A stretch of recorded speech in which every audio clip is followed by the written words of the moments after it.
Cool. What is up, everyone? Welcome to the Of Like Minds video podcast, another episode. Got a special friend here today, Ryan Piniones, UCLA grad, Los Angeles native, and a Filipino American. Ryan, thank you for coming on. Thank you for having me, bro. Sweet, sweet.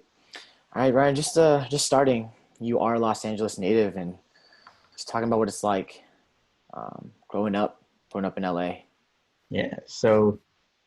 I guess growing up in LA is a not your typical story. Grew up in historic Filipino town, in LA, which is quite interesting because the demographic there wasn't majority Filipino like it is in like a lot of places that you find around in LA, like Chinatown, Koreatown.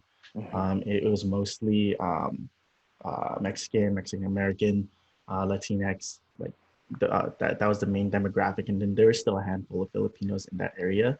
Growing up there from like the early '90s, early 2000s, um, it was a very interesting experience. I was exposed to many different things just because we were so close to like East LA area. I was exposed to like gang activity. Um, you know, it's still going on today. Police brutality, a lot of unfortunate circumstances that surrounded my area, but my family and like the community that was built upon there was able to support us the best that they can. At the time, um, I, I never really got out of that area in a sense. Like growing up, I never really visited a lot of places outside of historic Filipino town or like East LA, Chinatown, that area where I grew up in. I was really close to downtown LA, which was also interesting just the fact that I lived like 5-10 minutes away from downtown LA, but I never really went there just because it was uh, there was no interest in going to those places. At the time growing up, didn't have a car. The only type of transportation that we really had um, growing up in LA was like public transportation, just the bus and the metro, the red line, and all that. And those only took us so far. And then, you know, my parents and family didn't really want me going too far alone by myself. So I was kind of sheltered Mm-hmm. um, growing up in LA, which I guess was a good and a bad thing. I don't know. It was a mixed bag just because you can't really be not exposed to the happenings in LA in that area just because it was happening all around us, you know, um, helicopter sirens, occasional gunshots every so often at night and stuff like that. It was I wouldn't say it was rough growing up in LA just because my family and um, a good portion of my friend groups were, I guess you could say, um, were like in the positive spectrum. You know, even though I was exposed to that, and I did have friends who were involved in those types of activities, I was never really, um, I guess, attracted or needed to be in those types of circumstances to help better my life or to help um, have a life in general. You know, and that's what I learned about really early on growing up in LA is that the circumstances that you're dealt with, definitely the area that you live in, really affect how you grow up and like the outcome in which you try to live your life. Because I've had a lot of friends that I knew growing up, steer to the direction that they needed to, in a sense of you know being a part of a gang or needing to do what they needed to do just to get by because life wouldn't allow them to get to where they needed to be going the other route, going to college and everything like that because they weren't afforded that opportunity due to the circumstances that they grew up in and that we lived in. It it's like learning now from what I've learned in college, growing up in general, from living in LA. There's a lot of callbacks from growing up and seeing how the environment and our circumstances really affected how we really looked upon, I guess, growing up was like that was normal, and it shouldn't be, with a lot of the movements going on, with Black Lives Matter, with defunding the police and everything like that. It really shows that it it hasn't changed, and it's so unfortunate that it hasn't yet. And there definitely needs to be a lot more, knowledge and information spread upon like these types of circumstances that people are dealt with, and that they're, no one's getting justice. And then that's what I saw growing up in like downtown LA, in like the LA area specifically that I grew up in. And I thought that was normal. I thought that was something that, it just happens. You know, and just looking back and reflecting on it, especially, it could have gone really bad for me, for my family, for a lot of my friends, and I was just fortunate enough to, to be in a circumstance where I was able to go, to be able to get into a different route, to those who weren't afforded it. And it sucks. It just sucks. It makes you want to do more, learn more, and that's what I was able to do,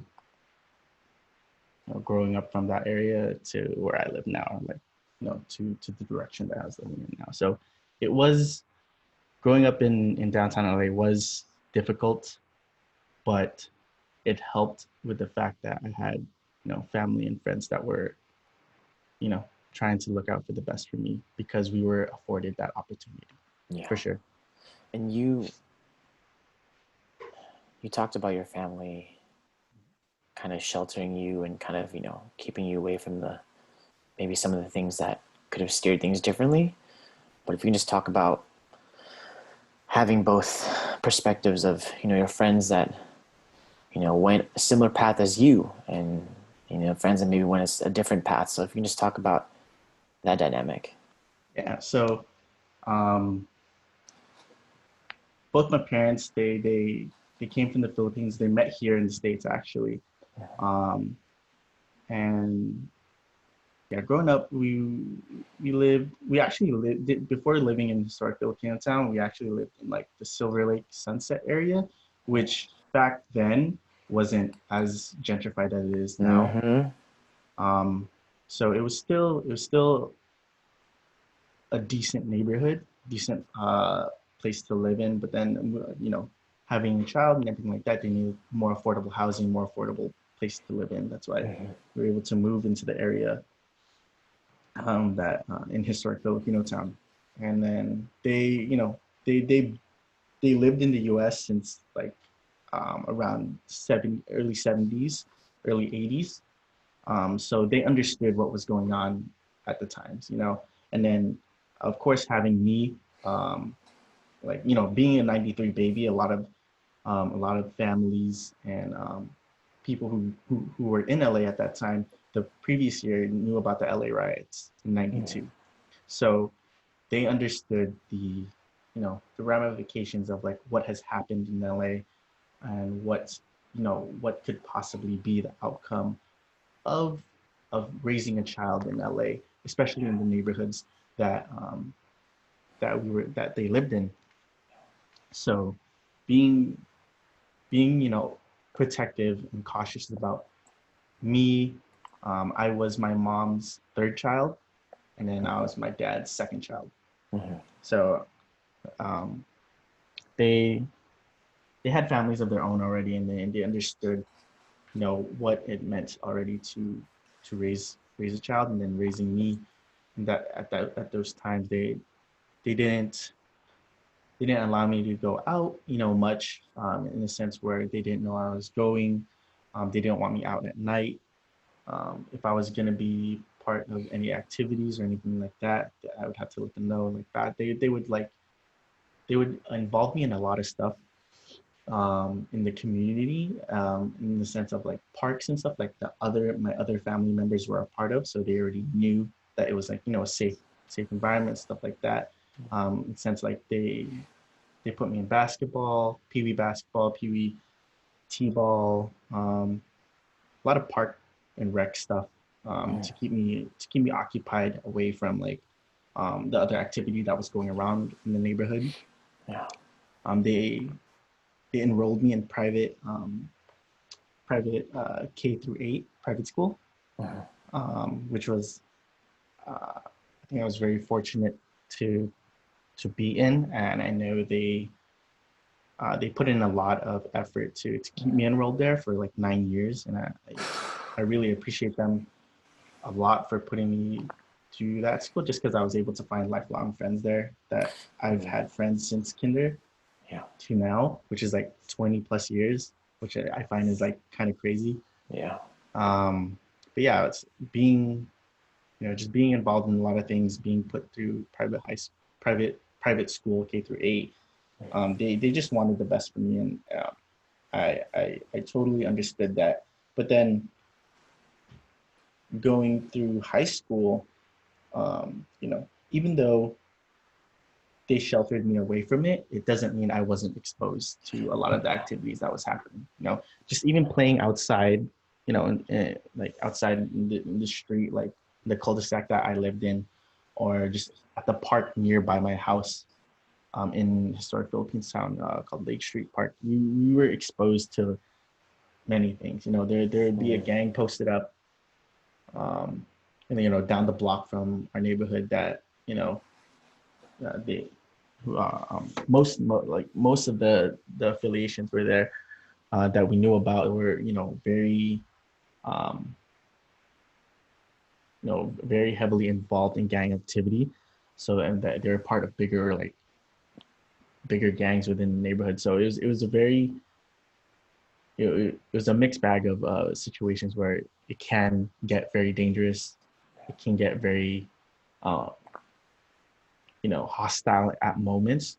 You know, not directly involving me, but with other people around them or other gangs as well in the area. So it was just a matter of trying to understand where we lived in, and like how we should um, carry about our lives while still living in that type of situation. So Yeah. I was exposed to it.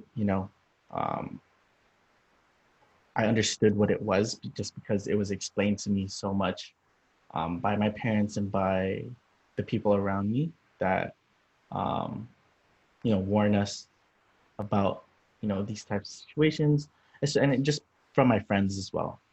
Even though I came from that area and I had parents like that have sheltered me in that sense, my other friends haven't.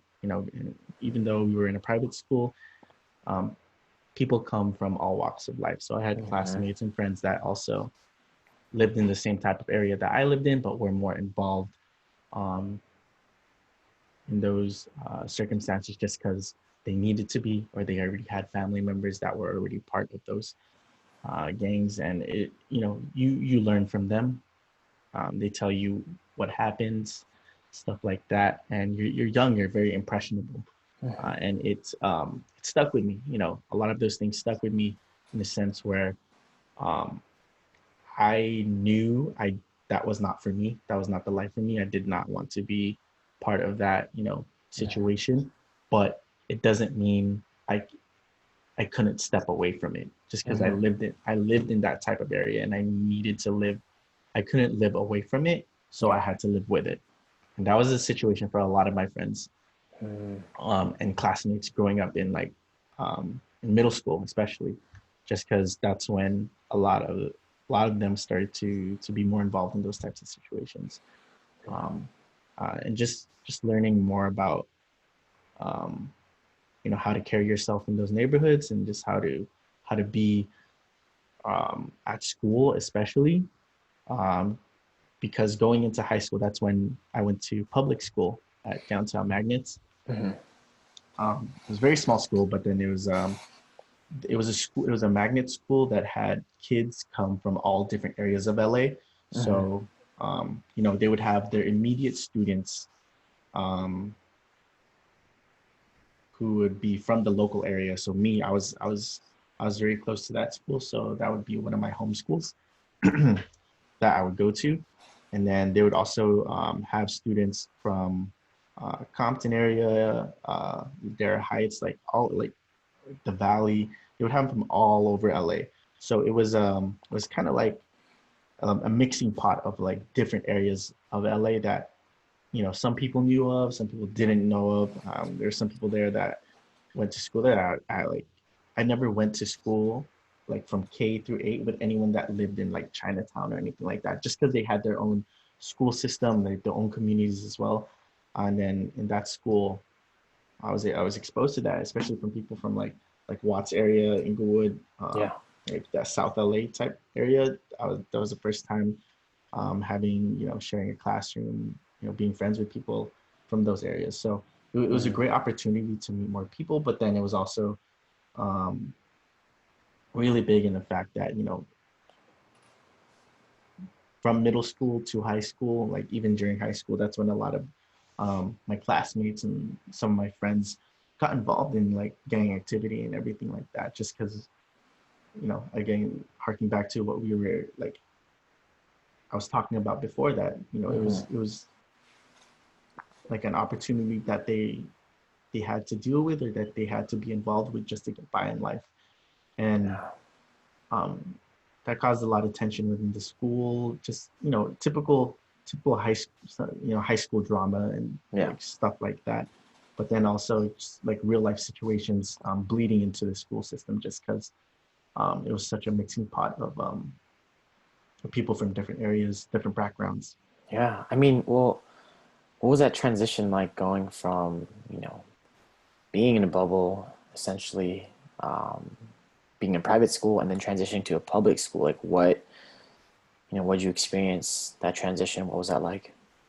It was somewhat of a culture shock for sure, just because coming from private school K through 8, you're basically with the same people the entire K through 8. Like I've had like the friends that I've had since kinder, I've had since to 8th grade and high school, and some of them through college. So that's kind of that. It helped that a lot of my classmates that went to the private school I went to the same high school. So we were struggling it together. So we didn't feel alone. But coming from like wearing a uniform every single day, like you had the same set of clothes every day. You didn't have to worry about what to wear or anything like that. Was like the type of like mentality that I was going into high school, was that I like, damn, I have to buy clothes to wear to school every day. I didn't understand style, I guess, at the time. So um that was one of my like main concerns. Like for some reason I vividly remember just like I can't wear the same clothes every day, or like I can't wear the same type of clothes every day. I have to like wear regular clothes. I thought it was like, some people would be like very like excited, like, oh yeah, I don't have to wear this darn uniform anymore. But it was like it was just comforting to know that I could just like, I have like 5, 7 pairs of like white polos and like five, Mm-hmm. 10 pairs of like freaking blue navy khakis that I could wear every day Yeah. and not have to worry about what to wear. And I just all I had to wear is just like white shoes. But now it's just like, okay, now I got to figure out what to wear. I have to do laundry every single week and stuff like that. Mm-hmm. Aside from that, just having much bigger classrooms. And then in the middle school that I went to, which was still part of the private school, we didn't have that typical going to like class to class for different periods or different sections. So moving around to the next class was something that I was kind of unaware of, or I was just like, Mm. I was like, we had a locker and that we had to go to put our stuff so then we could go into the next class and stuff like that. Yeah. So that was kind of like different for me too. But then I think the biggest difference coming from private school to public school, especially my public school, was the fact that we had block scheduling, which was kind of, I don't know if you know what block scheduling is. Mm-hmm. Yeah, Yeah. so it's like, yeah, so having 3 classes a day, that's fine. But then having 3 classes a day for 2 hours each class Mm-hmm. was like it was kind of unheard of for me. I thought we were supposed to spend like 60 minutes on, or like 35, 45 minutes on this, and then next. But I think it worked out for the best just because we were able to spread out a lot of the work and a lot of the studying that we needed to do day by day. Um, and just getting to adjusted to it in the first year of classes was fine, um, in that sense. But yeah, just having also a bigger background of classmates is also really good, because in that transition from private school, it was majority Filipino Asian Mm-hmm. in at my school, growing up from K through 8, and then going to high school. It was great because then there's a lot of people from, like, just just international, even just, people from China, like straight from China, or people from Mexico, or people even from Korea, and everything like that was like it was great, just in the sense that there's a lot of international aspects from there, but also that local background. You had rich, like, Black history and Mexican history, melding into our school, just because it was such a highly densely populated area in downtown LA, where our school was at, and where these kids were being um, picked up from to go to our school. Yeah. Um, and one thing that I had to note from coming from private school to um, high school, especially at downtown Magnets, because it was a magnet school. Mm-hmm. They had magnet programs that allowed us to specify in different subject matters. So there Mm. was a business magnet, where you would focus more on, like, the business financial aspects of a career or college choices. So they would mostly study accounting, statistics, and business. They would create business portfolios for their senior projects. And then we'd also have Academy of Information Technology. Mm-hmm. So that was, you would specify more so on, like, computer programming, mathematics, physics, um, and that sort of nature within the technology aspect. But then they also had a fashion magnet, where they would study more upon fashion designing, and like, I don't know, sewing, and just Mm-hmm. creating their own clothes, their own wares. And that was awesome Wow. to to just to be a part of, like, even though I wasn't part of that program, Mm. seeing my friends who were part of that program, who were able to create their own designs and have their senior project shown on a runway at Wow. school was awesome. So it was Wow. it was great to be um, part of a school, or just to go to a school that allowed for that type of opportunity, where Mm. a lot of schools wouldn't have that. And me, I was part of the information technology magnet. Mm-hmm. um, I was exposed to computer programming, exposed to a lot of the technical aspect, but I didn't really follow suit in that. But it was still a great opportunity Yeah. to to be exposed to everything that was around me, for sure. And that that resource available at your high school. I mean, you're transitioning from private to public. What other resources in terms of academia, like college preparatory classes, SAT prep? Like, what were those resources like once you got to high school at the public high school? Um, so going at our high school, we had a great college counselor. Shout out to Linda McGee. She was she was actually a really great college counselor, just because she believed every single one of the students at downtown Magnets can go to college, Mm. and no matter what college it is, Ivy League, private, public college, community college, as long as she, like, believed in higher education. So as long as you set forth on, like, trying to achieve that, or even trying to go to continue, like, trade school even, she supported that, just because she understood the benefits of, like, having a degree or having a certification in something, so then you are able to further um, your career, or, like, your life in general. Mm. Was really really nice to see, just because I don't know if it's, a trope or it's like something that other places have experienced, but I've heard from like people from who went to different schools that their college counselors weren't that good, or that Yeah. they didn't believe that they could go to college. Mm-hmm. And that sucks to hear, where like you have someone who wants, to do better for their life, to go to a college and even try to achieve the feat of going to like a top tier college, and having someone not believe in you, being like, maybe you should try to go for these schools, or maybe you should go to a community college, or maybe you should try this, and not even like have that opportunity to even believe in you, where you truly do believe in yourself, is like, I feel like something that's so detrimental and very unfortunate for like those who had to go through that. And I was just super thankful that I had the resources of a great college counselor that believed in like everyone. Mm.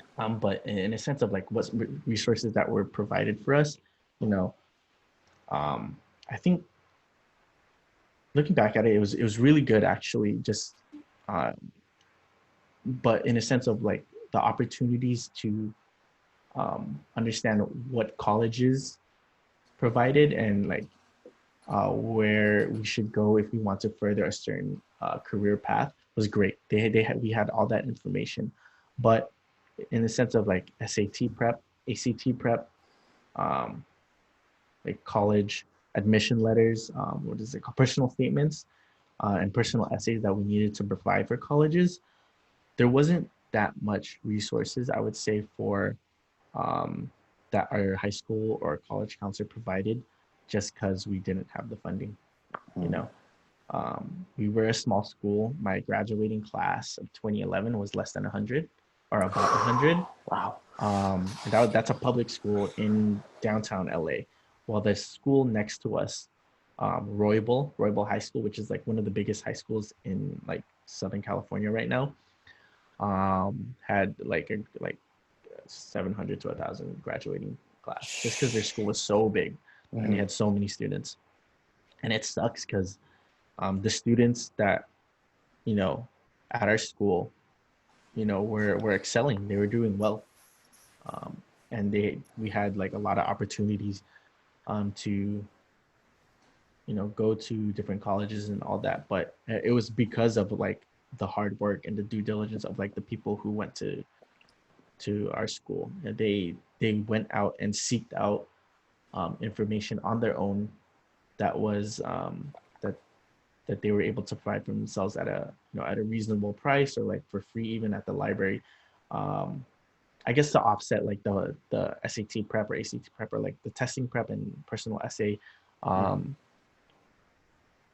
review sessions and stuff like that.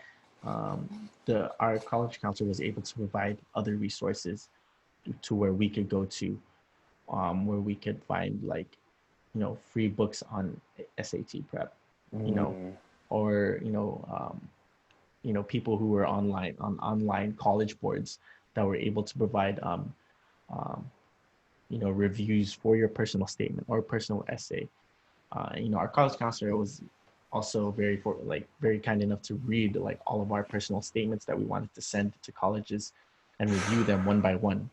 Wow. There were also like we had our AP English teacher was also one of those people who were able to like review that. So we had we had resources in a sense where like you know our the staff at the high school did what they can with the funding that they had, and that was really good to see, and really great to have, just because, even though we weren't like a top public academy, doesn't mean that they weren't able to provide, top level academy resources for us. Mm. So um, and aside from that, we were able, we had college visits, and that was really fun, really really great, because then um, it I learned a lot about fundraising through that. Mm. So, no funding for our school, so we had to do the fundraising ourselves. So we Damn. did we did car washes, we did bake sales, we did all that we can to raise funds, so then we could visit these colleges Wow. for our our specific academy that I was in. So we were able to raise enough money for like 50 students to go to like Berkeley or Stanford and all that, to Wow. so we could visit, have a tour, and really really determine where we want to go because the teachers cared. They cared about their students. They cared about where they went, and like to give us that opportunity was I was really grateful about for sure. Where would you say the first big influence was for you to go and pursue higher education? Was that kind of fostered in high school? Did that start at, home and the support system Mhm. there, or where did that inspiration first kind of start, do you think? It definitely started in high school for sure. Just because I would the friends that I surrounded myself with in high school were those who wanted to pursue higher education, and like I did I still didn't really know what I wanted to do really. In high school, I kind of just followed the path of like what my sister did and everything like that, going to nursing and everything like that. Mm-hmm. So I I went into college apps or like going into like thinking about college, thinking like, oh, I get into like a nursing school or a nursing program Mm-hmm. or something like that. So just surrounding myself with like the people who wanted to pursue a higher education really drove me to want to go to college, to university. Yeah, it's plain and simple. In middle school, I didn't really talk about college or anything like that. Yeah. It was more so just um, you know, just standard school stuff. Uh, Yeah. and then by being surrounded by having a college counselor too, it really influenced where what I wanted to pursue in the future for sure. Absolutely. So you get into college, and if you want to share the places that you were accepted, but ultimately ended up Mhm. choosing UCLA, and I believe you started as nursing, correct? Yeah, Yeah. So great obviously story. following your sister's footsteps. So just one talking about getting accepted into college and kind of differentiating and figuring out which one you wanted to attend, Mhm. and then second question, just starting out with nursing and then kind of going from there. Yeah, so um, going to senior year, I already knew of the different types of nursing programs that were available to me that I wanted to get into, but then I also didn't want to limit myself for just nursing, and I wanted to also um, pursue colleges that provided that had great programs in other aspects, such as in like the field of medicine, field of technology, and all that. Um, just to broaden my horizon to see where I really wanted to go and what I really wanted to pursue. So the obvious choices for like nursing programs that I applied to were UCLA, NYU, Columbia, and not the other one. I think it was Pomona. I think it was Pomona. Yeah, Mm-hmm. it was Pomona. They had really good nursing programs. I applied to all of them. I also uh, applied to USC just because Mm-hmm. USC. Then applied to Berkeley, which funny in fact, Berkeley was my dream school. I really wanted to go to Berkeley just because after visiting that college during one of my college trips in high school, I fell in love with the campus, fell in love with the people. It was I don't know it was really fun just to be there, and I felt like that would be the type of place for me to be in NorCal, be in Berkeley. Mm-hmm. I applied to Dartmouth. They had a great program in literature and arts that I they sold me on just through their welcome packet and everything like that. And it was one of these schools that one of my good friends was thinking of applying to also. So he kind of convinced me as well to apply there. Um, and that was it.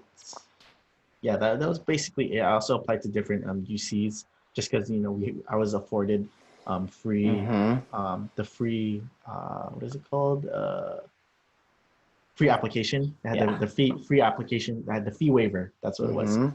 So wherever I had a free fee waiver for, um, I applied to that school. So like UC San Diego, Mm-hmm. um, UC Riverside, um, UCSB. all the like different Cal states too Mm-hmm. as well. So I applied to all those schools. March slash April come around. That's when like college admissions come out in 2011, and I get rejected from Berkeley, which is great because um, before that, I think actually UCLA's admissions came out before Berkeley, so I already knew I got into UCLA. Mm. Um, and then I got into all the program. I got onto all the nursing programs at Columbia, and Wow. then I think the schools that I got rejected from were like UCSD, Berkeley, um, but yeah, that's pretty much it. But yeah, I think so. Yeah, I don't know, So but long ago. it's so long ago. But what ultimately got me to go to UCLA was, of course, the nursing program, just because my sister worked at UCLA Ronald Reagan, so there was a lot of influence to just to you know choose that school. I get to stay home or like Mm. stay close to home at least, Mm-hmm. um, and it was definitely the best decision, best choice for me at that time. Um, I was really thinking of going to USC also, just because um, they provided a program where I was able to excel in a sense where I could basically choose my path if I didn't want to become a nursing or if I didn't want to pursue nursing. And I also considered going to Dartmouth too, just because my friend really he really tried convincing me to go there because that's where he eventually went, and he had a great time. But no regrets choosing UCLA for sure. Wow. And then yeah, it's pretty much how I chose UCLA. Just the basic influence in my life and like the situations that I was put in chose me to go to UCLA for sure. Yeah. So you're leveling up and you go from private school to public high school resources, and now you're at a very prestigious university. I'm just talking about that transition with everything from within the classroom to extracurriculars and just that adjustment. Yeah. So going from private school to public high school, that was a minor culture shock. And then going from like high school to UCLA, that was huge, huge culture shock. Like literally, like I I haven't been in that much disbelief in the environment that I was in ever. Just because UCLA is not even that big of a campus. I Nope. don't know. Mm-mm. Like it's like at first it was definitely at first it was, but like going into there and just being in that type of melting pot of different backgrounds than that I was used to I was used to was such an experience that I don't know if like any other person like unless you grew up like in the type of areas like that I grew up in or like that my friends and family grew up in that way, like that type of experience going to such a at UCLA is definitely wouldn't be the same for everyone else, and that's what really made me feel really small in the world, just because you know I kind of forgot that like not everyone had the same background as me, and not everyone could relate to my experiences and like could relate to what I went through growing up, and seeing that different perspective from other people, even from people who identified as Filipino American from like um, coming to UCLA. It was different. It was still different for them just because um, they they grew up in a different area. They grew up, either coming straight from the Philippines, or I haven't. Like I've only visited the Philippines a couple of times, so I can only imagine how their experience is as well as an immigrant student. Yeah. So just being exposed to being different, um, because there wasn't a lot of low income slash um, people growing up, like what I've noticed is that there's not a lot of people who are from LA that go to UCLA. That was one of the biggest things that I was kind of like flabbergasted about, is that like I think it's because most of them went to USC, but boohoo, whatever.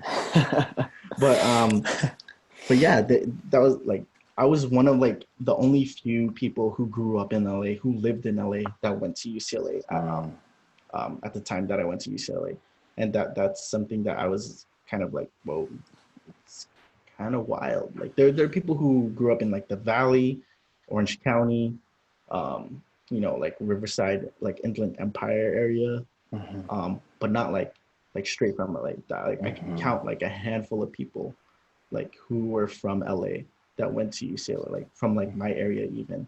And those people like I knew growing up, or that I had family members knew growing up that went to UCLA. So it was like we knew each other / knew of each other. So it was still kind of cool, which kind of also like attracted me like to them, to being their friend.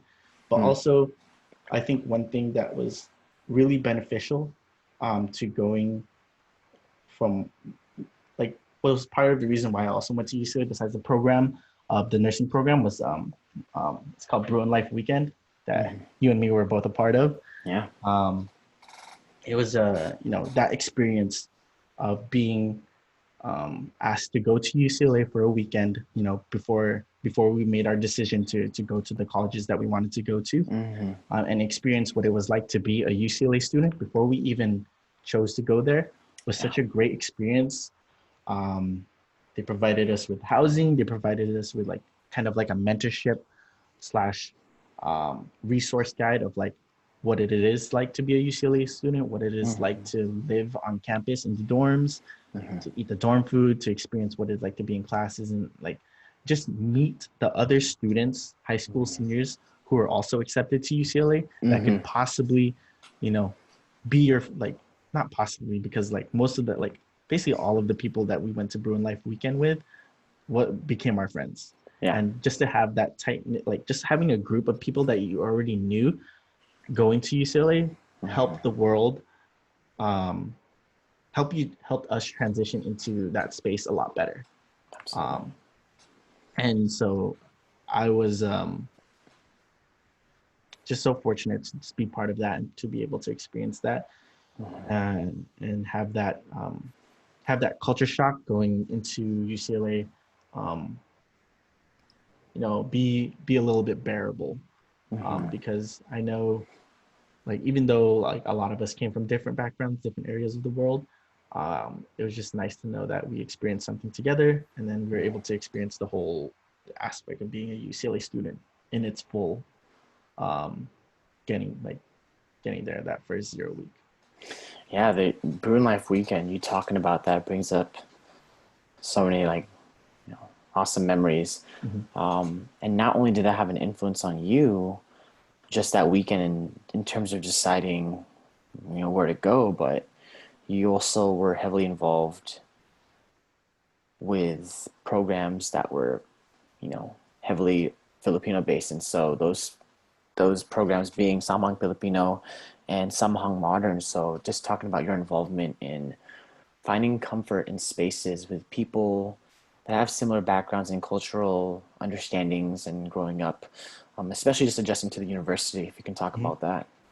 Yeah, so going into the university, it's a big world, and it's a big world, and you want to find your place somewhere where you can not only build your roots, but also find yourself as well. Growing up Filipino American, growing up as a Filipino kid with big Filipino family, I was exposed to a lot of traditions from my family members. Being able to visit the Philippines, I was able to see what growing up like was in the Philippines for them. They lived in, my dad was from Morong Rizal, and then my mom was from Cavite. So like they grew up in like kind of a harsher realities than what they lived in the States, for sure. And then being able to see that um, firsthand. It was like really great experience. So uh, they were able to teach me, different Filipino traditions here and there. Filipino food, of course, I was able to eat every other day. So I had sprinklings of like Filipino culture um, growing up. But then going into UCLA, that's when I really wanted to kind of find my identity as a Filipino slash Filipino American. And the only reason why that I really wanted to find that was because of that's what I latched onto as myself being Filipino American. Like I'm Filipino, but I want to be. I'm not saying I want to be more Filipino, but I want to be more um, in tune with like being Filipino and Filipino culture. So I think that's why I was attracted to these organizations that were heavily involved with like um, Filipino culture and all that. So being part of um, Samahang Filipino Culture Night, Prep, which is a Filipinos Mm-hmm. um, recruitment and enrichment program, and then as well as being part of a Filipino-based fraternity in TDB was also something that Mm-hmm. was really something that I really wanted to be involved with and really put my efforts into, because they all provided me with different aspects of what being Filipino is, or how to provide to the Filipino community.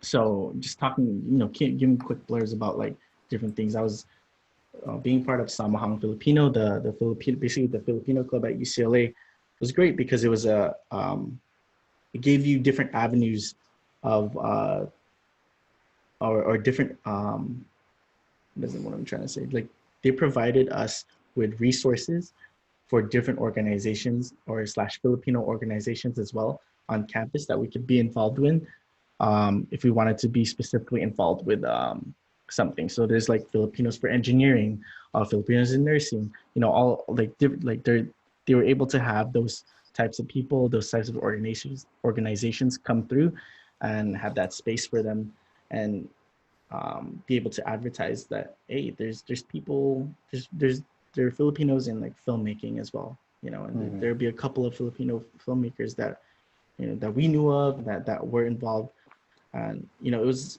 a great opportunity to just meet new people with similar uh, backgrounds and like being Filipino or just people trying to find their Filipino identity as well. Yeah.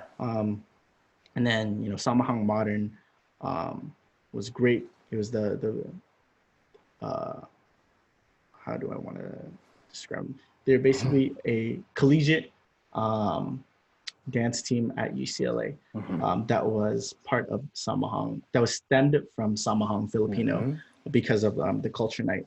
And they, um, with the ongoing discussion continuing on from, hip hop, Black culture and everything like that. I don't want to misrepresent them or like anything Yeah. like that now.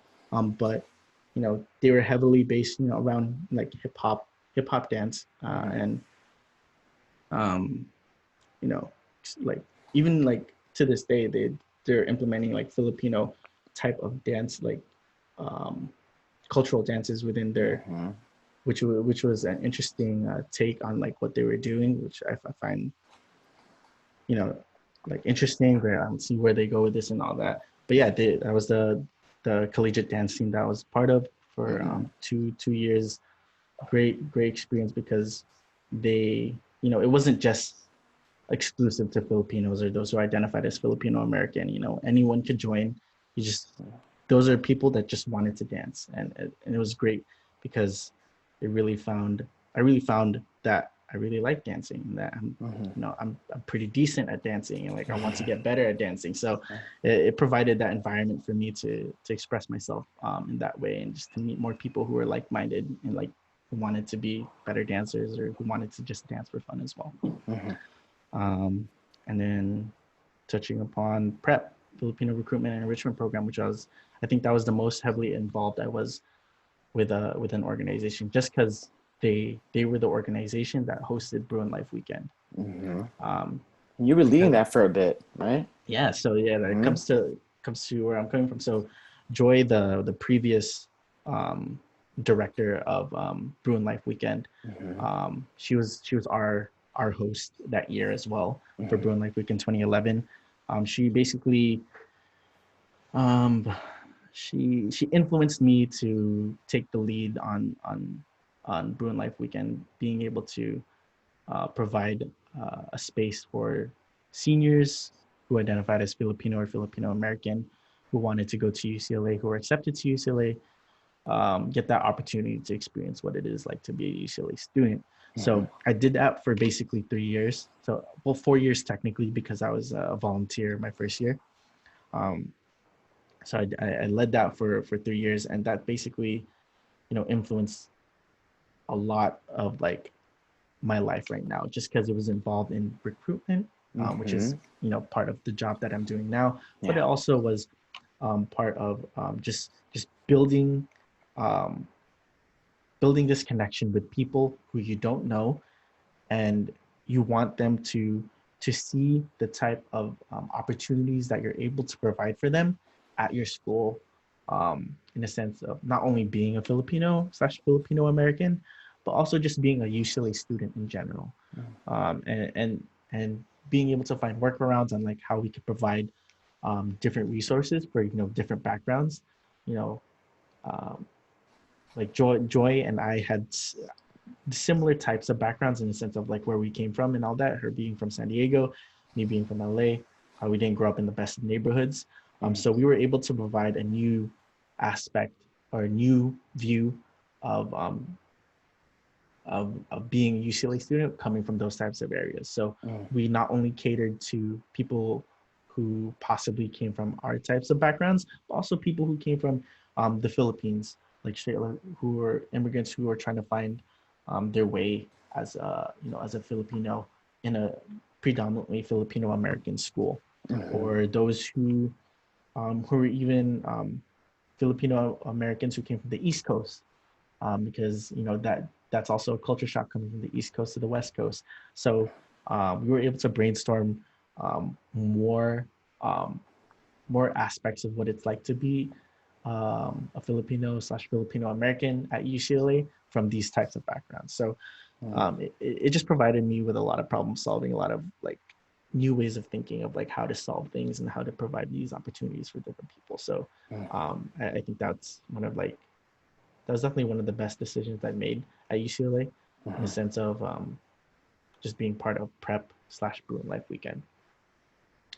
Yeah, and then just touching upon TDB, the Mm-hmm. fraternity that I was a part of. So going into college, I I I, I had a big disdain for frats in general, just because of like the media, Mm-hmm. the stuff that we grew up like um, seeing what it was like to be in a frat. That frat boy mentality. Just Mm-hmm. they just want to drink, they just want to party, they just want to like get with girls. That typical Mm-hmm. frat boy like persona um, was something that I was like so turned off on. To me, like I was saying all frats are stupid, all frats are dumb. They don't provide anything, yada yada. Mm-hmm. And then I get to UCLA, and then I realized that coming into UCLA that I was kind of in a bubble. I was in my own little zone where I couldn't find a lot of people who came from my type of background, and that was I I didn't want to lose that. I didn't want to change in a sense where I would forget about where I grew up and forget the people that I grew up with, just because I don't want to be that type of person in order for me to get a better life, I need to distance myself away from that type of like environment or way of living. But I can't, I grew up there, I lived there, I have friends there. So it's a part of me, you know, and I didn't want to be that type of person to lose that part of me. So TDB had people that came from my type of background and came from my area specifically in historic Filipino town slash that like that area that I grew up in. And it they were a Filipino-based fraternity, but they weren't part of like the Asian Greek Council, or like they weren't Pan-Hellenic or anything like that. They were basically an underground fraternity. Mm-hmm. Basically, they were a club that labeled themselves as a fraternity, but were based around brotherhood slash fraternity, backgrounds and stuff like that. So yeah, that basically why I was really attracted to being part of that fraternity was because of the people that were part of it. Um, they I really related to them. They knew of me because of I had my cousin went to the same high school as their president at the time when I went, and she knew them, and like he knew her, like, and he was a really great person at the time. Mm-hmm. Not at the time. He's still a really great person. I know. I'm just speaking in a past tense. Yeah. He's a really great person. And it that fraternity and the people in that fraternity really made me feel like I was at home, in a sense where I didn't really leave a part of me, like in LA, like back at home, but that there was some part of home at UCLA where I was living at, living in the dorms and everything. So, um, you know, a lot of people were surprised when I joined TDB, or when I started the process to become part of TDB, Mm-hmm. just because of the negative implications of being a frat, or just the negative implications of what TDB is, in a sense of like their process was difficult and stuff like Yeah. that I can't really talk about, but like but people knew this stuff, but I wanted to do it just because of the people, the environment that they put through, and they really changed my perspective of what it is like to be in a frat. Yeah, they drink, they party and stuff like that, but then a majority of that is just meeting people, networking, Mm-hmm. being able to um, meet people who are from the same type of background as you, and having like, even though like a majority of the people part of the fraternity didn't really go to UCLA, they spent a lot of time at UCLA, so they knew the area, or like they were near the UCLA area. So it was just nice to have another place where I could not only find people with the same background as me, but also just have Mm-hmm. that experience of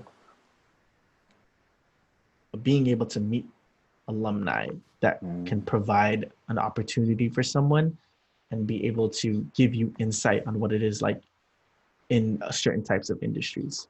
So that was a big factor that uh, that led me to join TDB. Just because there's a lot of people who were involved in nursing that were nurse practitioners that were from TDB, that still come through, that still talk to like a lot of the brotherhood there at UCLA. So um, the negative stigma of like of frats was um, quickly taken away once I started getting to know the people there. So yeah, I was involved in that.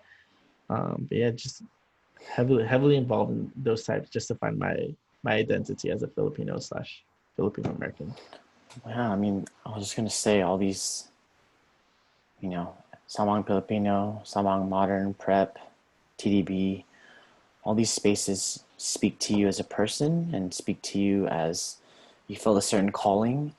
And I think that's very moving and something that we kind of overlook. And so just kind of going back to you going into UCLA initially, nursing major, and what that conversation was like. You have this idea in your head, you're going to pursue this and you're going to dedicate your life to it. And then going through changes of a major and something you're going to, completely devote yourself to. So what was that? What was that conversation like, and how'd you go about that? Yeah. So, um, yeah, going to UCLA as a nursing major, like I said at first, it was top nursing program. I wanted to go there because, you know, my sister did it. Being a nurse, like growing up, nursing was seen as something that was a good opportunity, really great, pay, and could provide for, for your family, for yourself really well. Um, and it wasn't a bad option to go to, especially because I didn't really know what I wanted to pursue in high school still. Going into UCLA, even applying for nursing, like I still didn't really know I wanted to do nursing. So going to the program, going to like our nursing orientation and everything like that, I was exposed to like, the other nursing majors in my cohort. They're really great people, amazing people. A lot of the nurses there are nurses today, and are great nurses. All like everyone in healthcare work right now, are heroes. And I commend them for that. But like, um, yeah, after that first quarter, and then the half of like second quarter, after going through like a bunch of like my nursing classes, even just the supplementary classes that we needed to take for our nursing program, uh, like I began to realize that nursing wasn't for me.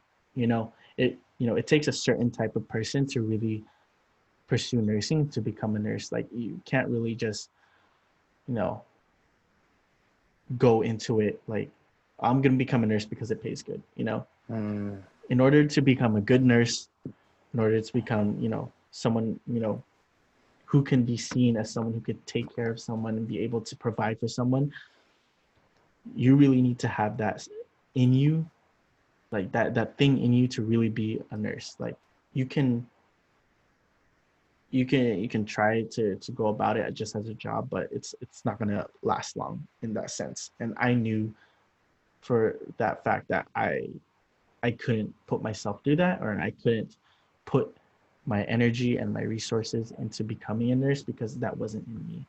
So after that first quarter and a half, I realized to myself that nursing is not for me. Um, it's I knew it was something that I could finish and do, but I knew I wouldn't enjoy it, or like I wouldn't be able to put my full whole heart and effort to becoming a nurse at that point. So I decided, after talking with my counselor, and then talking, with my friends, seeing how, like, what did I want to do? Like if I'm not going to do nursing, then what am I going to do? So I was, being involved with recruitment, being involved with Filipino recruitment and enrichment program prep. I realized that I do like interacting with people, but not in a like a medical healthcare sense. More so like on a like people basis. Like I love having a conversation. I love just being able to be in someone's company and learn more about them. Be able to pick their brain at certain things, just so then not only I could learn more about them, but I could possibly take that with me and work it into my own system. So one of my friends at the time that I was dancing with on Samahang was an anthropology major, and you know their practices go on for a long time. So you have a lot of downtime.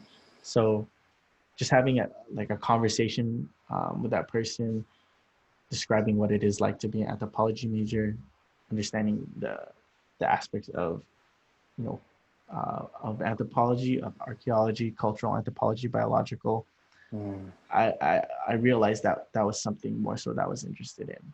So I took from that, and the multiple conversations that we had afterwards, I took I took a anthropology course as a GE, and I fell in love with it. I was like, wow, I really love doing the research. I really love learning more about people. So after being undeclared for like a little bit after getting out of the nursing program, I decided to pursue anthropology right afterwards, just because not only was I kind of um, hell bent on trying to pursue this degree, but also trying to see if there's some other thing as well that anthropology could go into. It provided an avenue where I like even though I take these anthropology courses to become an anthropology major, they could also apply to different majors as well. If I was interested in like trying to declare for those other majors as well. So, but I was kind of sent on being an anthro major, and like, just having those quick conversations and with myself and understanding what I wanted to do or what I wanted to do in college in general really benefited me for the best, because I don't know, learning more about other cultures, learning more about um, you know how the past and how the current really meld together in order for us to be the people that we are today really attracted me to anthropology. So yeah, that's basically how I got from nursing to anthro. Wow. And now that's, like you said, you knew through nursing that you enjoyed the people interaction. Maybe not the space exactly, but you knew you enjoyed that people interaction. And so talking about like the work that you do now, and what you can share with us. So currently right now I am a talent coordinator for a mobile gaming company. So initially, after pursuing my degree, I I had an idea what path I wanted to take after post grad into where in the career space that I wanted to be in, but it's just a matter of like trying to find that right opportunity to get me in there. So because I switched up majors, and because I was heavily involved in like these different organizations on campus, I didn't really have time for like an internship, um, which I kind of regret, but it's fine. It happens.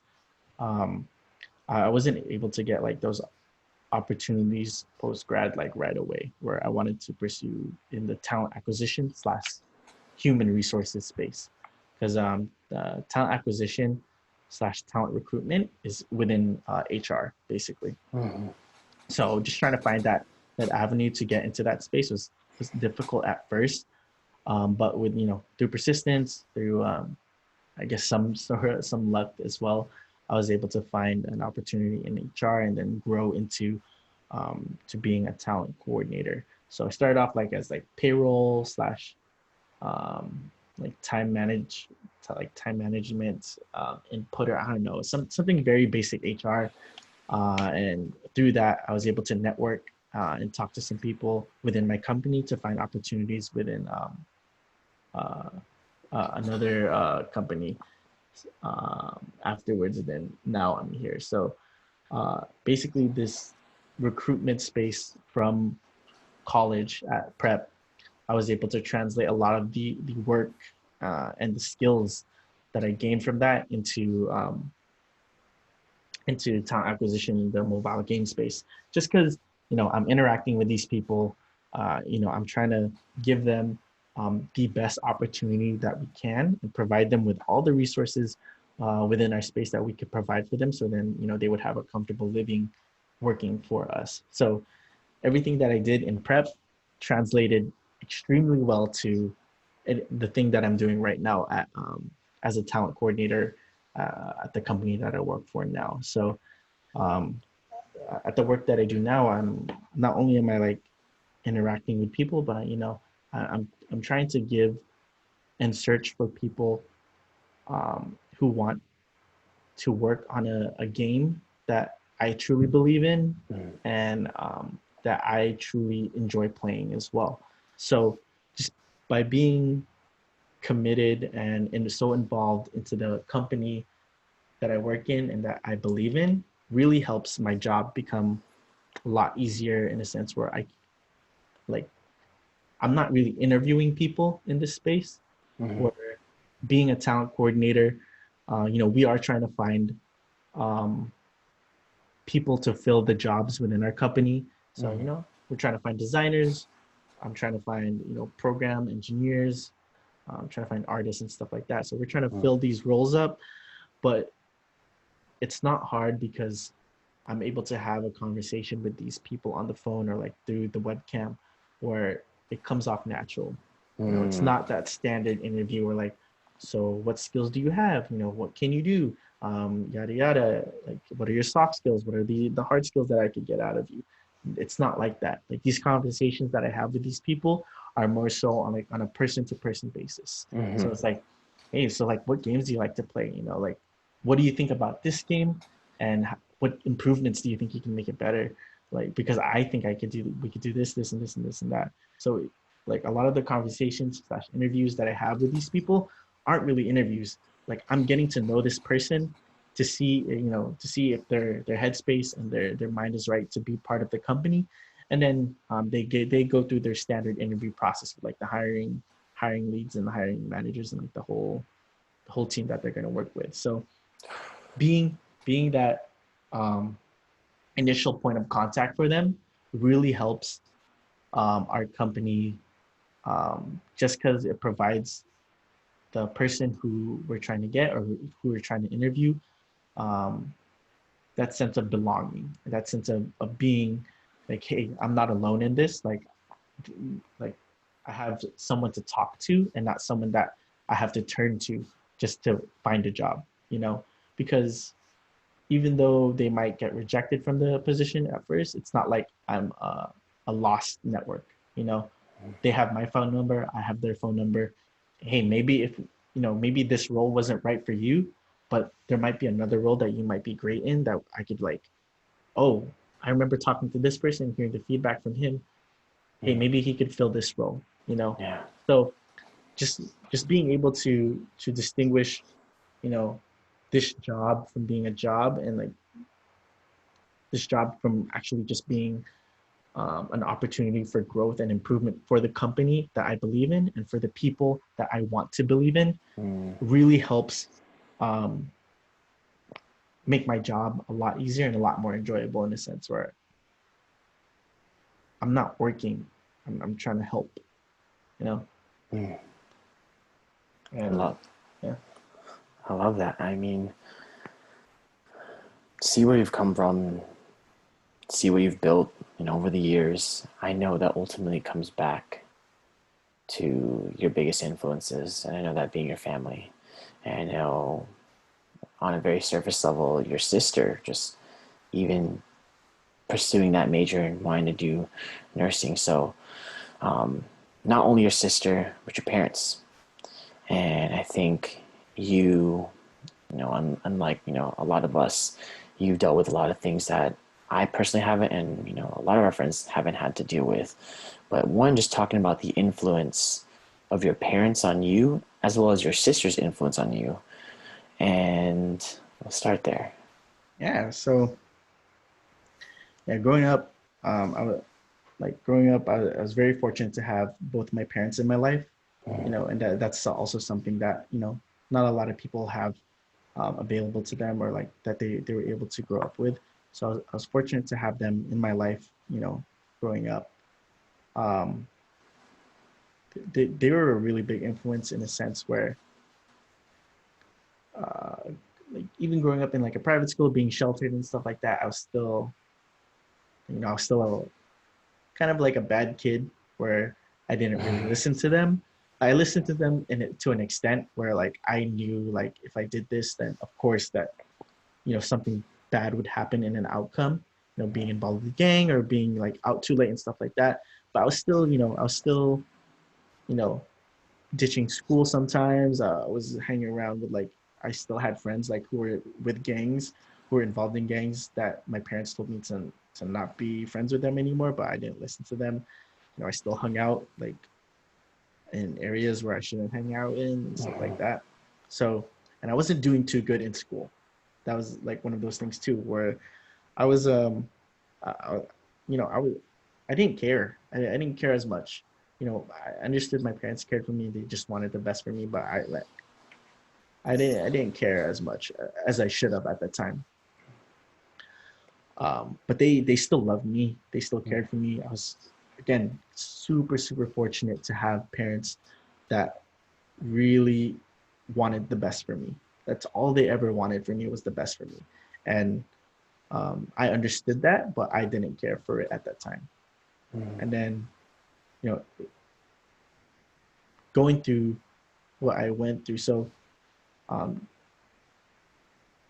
what made me change from being such a, like a delinquent at the time, going, like, I wasn't like in the path, but I was going down the path of like the wrong direction because of the area that I was living in, and like even the people that I was partly associated with, like, it was there, and I possibly could have been in that type of situation where I could have really done some harm to my, you know, my life.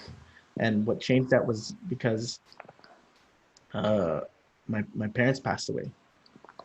Um, my mom passed away when I was a sophomore in high school, um, and then my dad passed away um, within the same year, or within like 9 months from my mom passing away, uh, to lung cancer, and stress, especially just because the loss of my mom, it took a toll on him. So yeah, looking back at it, or just thinking about it, my mom passing away was a big shock because that came out of nowhere. Like, that one came out of nowhere, and like I I remember going to school that day. That because she was, in the morning, she had a stroke, and then she was sent to the hospital. We called the ambulance. She was sent to the hospital, and then my dad went to the hospital, and my friend picked me up to go to school that day. And then throughout that whole day, I was thinking to myself, like, modern medicine, amazing. She's gonna be fine. She's gonna be better and stuff like that. Um, and then at the end of the day, when I got picked up from school from my dad, I remember him picking me up, and then him crying, like super emotional. And I knew then that it was like really bad. Went to the hospital that day, and it just, it settled into me that she wasn't gonna make it. And I, like, literally at that point I realized, like, I can't I can't keep going down the path that I'm going on, because of how much they cared for me and how much they wanted the best for me. Like, I want to say I'm kind of different from a lot of the people who experience this type of loss, loss of their parents, stuff like that, because I the next coming weeks and next stuff like that, like I went through counseling, I went through, I talked to counselors and everything like that, um, because it's a very big loss and everything like that. But you know I was definitely sad. It was definitely, um, I don't want to say I was depressed at any point, but I knew that I wanted to make her proud of me. And I think that's what drove me to really be the individual that I am today. I mean, was because I knew she wouldn't want me to be in any bad place in my life, and she just wanted the best for me. And I knew, like, I couldn't put myself into that type of headspace of where, I would spiral down, and I knew I needed to do better for myself, and that really propelled me to the path that I wanted to be. um to go to college. Like, she always wanted me to go to college. My dad too wanted me to go to college. And what really like set in stone, what really like put the hammer like down on the nail, was like, a couple months later, because of the stress of my mom passing away, because my dad being a heavy smoker, like, he developed lung cancer and everything like that. And then he was he really he understood like what was happening, in a sense where me and my sister knew that he wasn't going to make it in the next coming months. And we tried to make him as comfortable as possible, before he passed away. And I believe we did that because he was with family the entire time. We were able to take care of him. Me and my sister were always at his side and stuff like that. So that really, like, after that happening, after losing both my parents, that really made me want to do better and really made me want to continue doing what I'm doing, but also not, sacrifice anything that they've done for me to achieve what I wanted to do. Um, and I don't know, it's such a weird thing to talk about, just because what a lot of people ask me, or what a lot of people think about when I talk to them about this type of situation that I've been through, was like, how was I able to get through it? Like, like, they, like, a lot of them would tell me they would spiral down, or like, it would be really difficult for them to do the things that I was able to do at the time. Um, and it's different for a lot of people. I can't tell you you have to do this so then you could get better. You know, I've had friends who have lost a parent, or both parents, or a sibling, or anything like that nature, someone really close to them, and they would come to me and ask me, like, how are you able to get through what you went through? Like, because they were having a tough time. I told them it's different. You're gonna react the way you're gonna react, because that's how you're feeling, and that's what your emotions are at. Of course, you're gonna feel sad. Of course, there are gonna be those times where it's really difficult for you to get through the day, because you're just thinking so heavily of, like, of your loved one that has passed away. And I've had those times, but no, the best advice that, like, I gave for myself, that I knew that I needed, and that I knew that it could be applicable to a lot of people, is just surrounding yourself with the people that you love as well. You're not alone. Like, that's the main thing, is that even though it feels like your whole world is crashing down, my parents were my everything too. Like, even though I had siblings, like half siblings, I grew up as an only child. Um, but then I had a lot of cousins, a lot of uncles, a lot of aunts, grandma, grandpa. They were there for me. All my friends were there for me from high school and middle school and elementary and all that. They were there for me.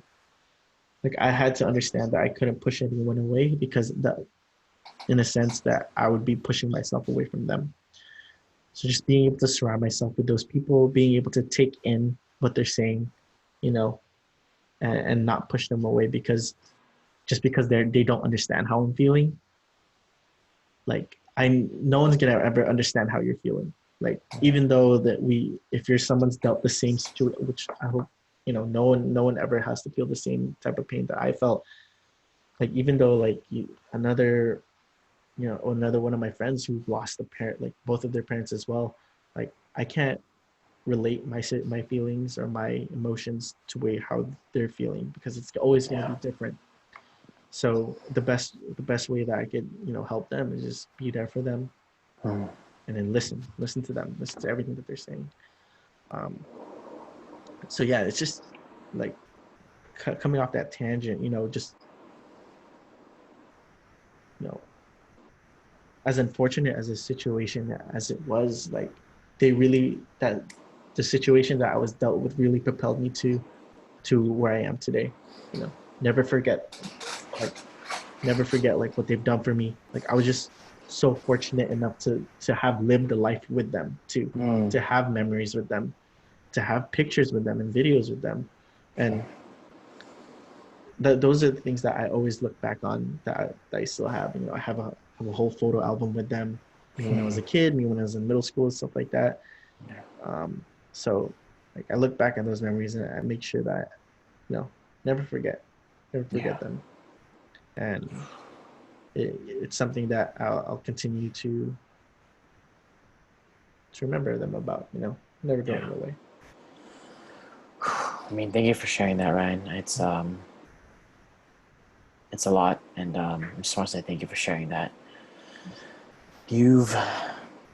Like I said, the neighborhood you've grown up in, and all the experiences and the adversities with loss of your parents, and trying to find yourself in college, been through a lot.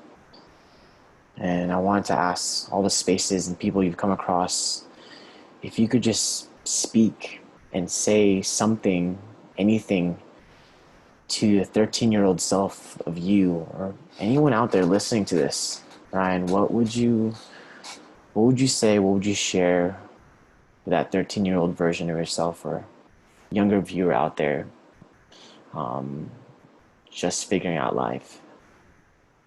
Wow. I never really thought about that type of question, but like, I guess figuring out where I was when I was 13, early high school,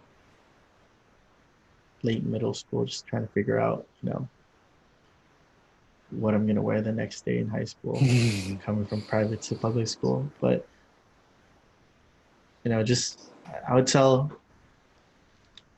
I would tell him, 13-year-old Ryan,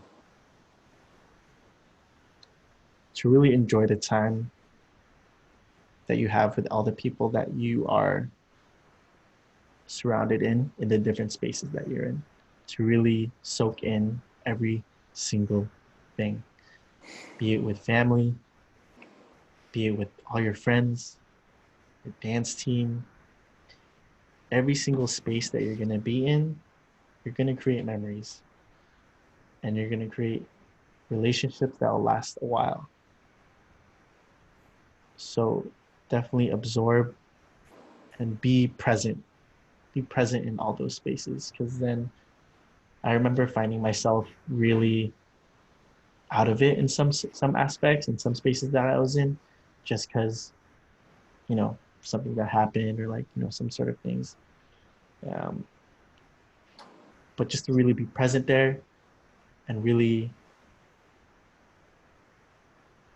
be a part of it more, even more so than what I was in now. Because I feel like in every space that I was in, or every family gathering that I was in, I was really I was part of it, but I was also like, oh, I could have done more, I could have done this more. So, you know, I wouldn't tell him to change anything, you know, because that's how I was able to become the person I am today.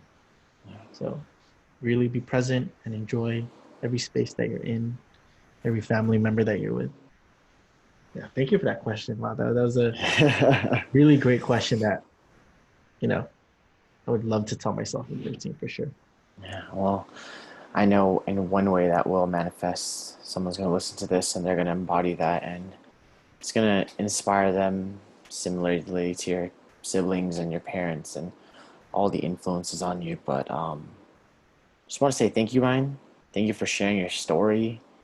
Thank you for sharing your narrative. It's extremely important. And for those that are just listening and tuning into the Of Like Minds podcast, taking something from Ryan's story and figuring out how you can apply that and use that as inspiration in your own narrative. So Ryan, hopefully we can do a follow-up and see where we are when we can cross paths again, amidst this like pandemic. But again, just want to say thank you for your time, for coming on and sharing your story, and I'll see you soon, man. Okay. See you soon. Thank you, Kevin. Thank you, Ryan. Appreciate you, man.